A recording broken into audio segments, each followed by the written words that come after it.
Alright, so it's Shadow of the Eagle.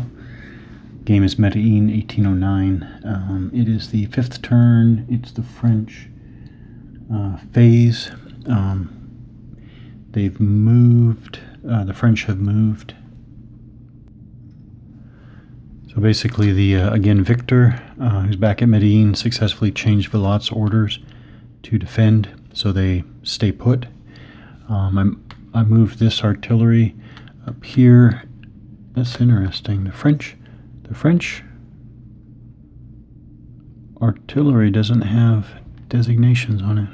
Well, this French artillery moved up here and unlimbered, so he's ready to fire out the front there.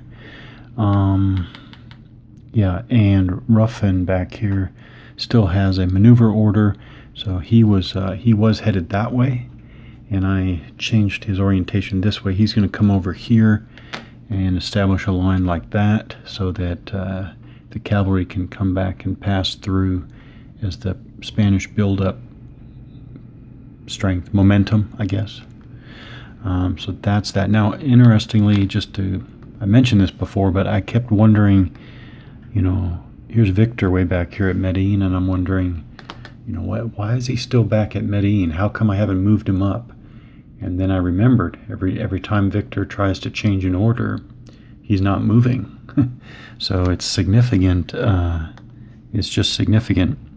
You attempt to change orders or you move. And 16 turns altogether. It seems like that would be significant. So that's French movement. Then I went to Spanish defensive fire. So I basically had my first dramatic combat result. This is what happened. So I was doing a little bit of Spanish defensive fire here with no results. Then I got to these two that fired at the French cavalry there. They were strength 8 and 8, but a maximum of 6 can attack per hex for fire combat, so that's 6 plus 6 for 12. And then they get +2 for firing into the flank. +2 for firing into the flank. They rolled a 5, 6, 7. 7 on the 12 column is a 3 result right there. So they got a 3 result. And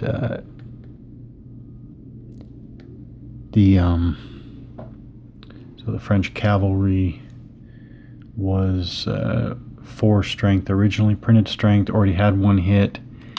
Add 3 more, and it's gone. Interestingly, the rules don't say any particulars, so I can only assume that they just melted away under fire, and we have our first unit casualty. So it's the 10th Gaza something French light cavalry. That's the 1 dot down there. French light cavalry from the 1st Cavalry Corps. So that's Lazal's. Lazal's. So actually, what is the significance? Oh yeah, I remember very, very, very, very dramatically. Okay, maybe not that dramatically, but there are no geographical objectives. So victory under the Medellin exclusive rules.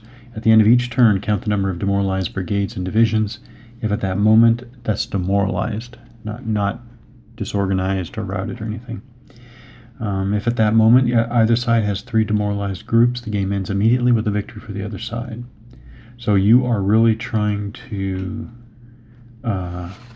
demoralize the other side, which is nice. So real quickly, demoralization: units that are eliminated, routed, or disorganized count against the overall morale of the parent unit. When a division or brigade reaches this demoralization level, the units of that command are adversely affected. All units in that command suffer a morale degradation of 1 level. So an A is now a B, etc. If the disorganized and routed units recover their morale, the morale of the parent command improves.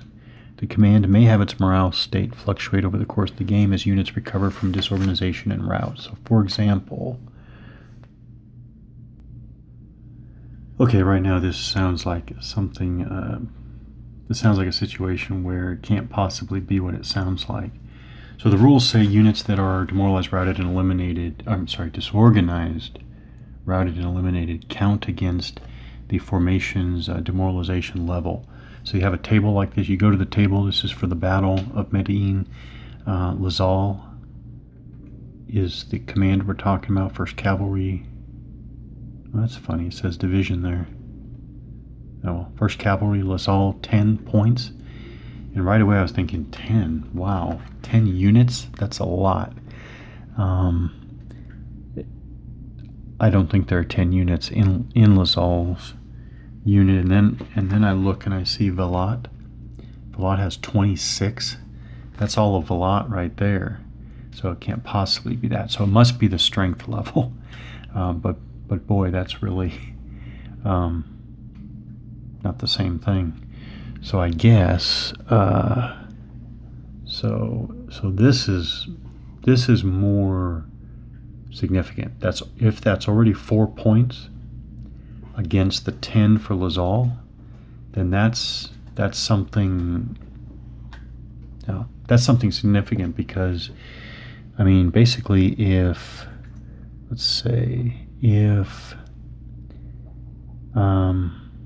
these two units, because that's third. If all right, we'll take Lazal's. So if these two cavalry units just get disorganized, then the whole formation will be demoralized. Of course, that's only temporary because they're not eliminated. But yeah, okay, I can see how I guess that's what the Spanish need to go for. The Spanish, of course, need to go for this demoralization, because that will help. Because the big thing about the French is that still the force as a whole, the entire thing, looks like it averages roughly like a C, maybe a C minus in morale, and the Spanish definitely are between a D and an E. So again, if one formation can get dropped down a morale level, that helps equalize, at least in DRMs, at least in terms of DRMs, it helps equalize the morale difference. So I did admin something because I just wasn't paying attention. The French player, again, I'm assuming during the movement phase, this is all my assumption, should be looking for charge opportunities now, because being on the defense is going to hurt them, which I'm going to show. But this is a B morale French cavalry right there. It's a B morale cavalry. That's pretty nice. So I should have declared charge, I guess, in the movement phase. Okay, so when you go to do this is the French shock phase now, shock combat phase. So you double his strength to 8 to 8. Front to front is, obviously 1 to 1, but B morale to D morale gets a +2. So you start with +2, you subtract 1 because the attacker has defend orders. Lazal has defend orders. So now it's just +1. And I think it's just +1. They rolled a 2. +1 to 3 on the 1-to-1 table is an A1 result, which means that the attacker must, take that off, must retreat 1 and check morale. And I think he rolled a 4, which is easily passes his morale check at B. At a B morale, he only would have failed on a 1. He only would have failed.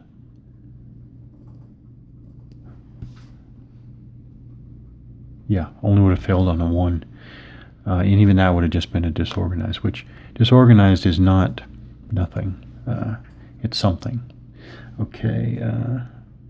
Ooh, and here's where the defender being able to advance matters. So he is going to definitely advance. And then you have, I'm pretty sure, all units that advance after combat may change facing freely with no movement point cost. So you'll move like that. So that was actually fairly significant local result there. So the Spanish are getting in a position, or having opportunities to get in on some flanks, but at the same time with only a command radius of 3, like Albuquerque here.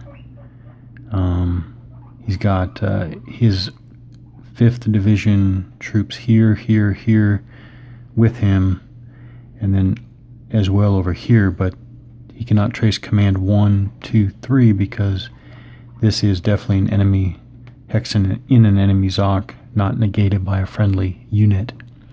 So he's out of command. Here we've got the 4th Division Commander, Portago. He's got his 4th. Then we've got 3rd, 1, 2, 3. 1, 1, 2, 1, 2. So this one can be traced through this hex because there's a friendly unit there. We've got 2nd Division, 2nd, 1st. These ones are with 1st. These are the only Spanish cavalry that actually fall under a commander for command purposes. You know, I wonder if, even though they fall under Henestrosa 1st Division for command purposes, I wonder if that means that they can be out of command. I wouldn't think so. I would think that they follow the command of Henestrosa, but oh, well then what's the difference? I moved Quest over here, and the front line is breaking up here just a little bit.